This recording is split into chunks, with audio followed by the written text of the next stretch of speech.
All right, so all this data tracking has gone way, way too far. It needs to be banned from all equipment. If someone wishes to provide the data, they should have to buy a program that allows collection. I think any tracking or data taken is against human rights on so many levels. But to be honest, I never thought about new vehicles. Well, back to figuring out how to prevent my truck now. Thanks, bro. Yeah, so I did mention in this video a little bit about how terrified I am by the default features that are baked into new vehicles. We've talked a little bit about how like telematics are a rich source of data for car manufacturers. And these third parties and also vehicle manufacturers often will turn these on at the dealership.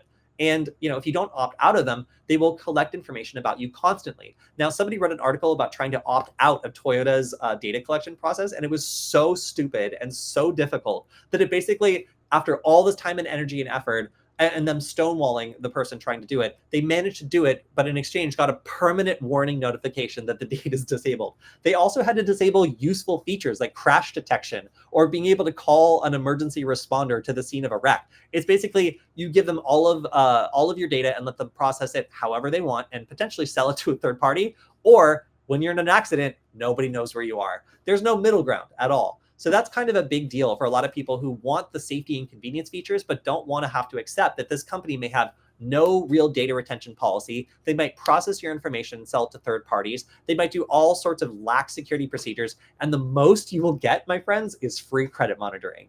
That's not a fair trade for a lot of people. So if I had a vehicle that I knew was just waiting to breach my data and that maybe I have to deal with people like committing fraud under my name or calling me and trying to phish me as a result of the information they could pull from that, I just don't want it, Like, arguably, like, crash detection is a pretty solid feature. Like, if you're unconscious and the car is calling for help and tells people where you are, like, that's a life-saving feature. So the fact that, again, there's no middle ground. You can either be like, I would like to die in an accident if I can't call 911, or I would like to give Toyota all of my information to sell to anybody they want to. Why are we making that choice? Like, it seems pretty crazy to me.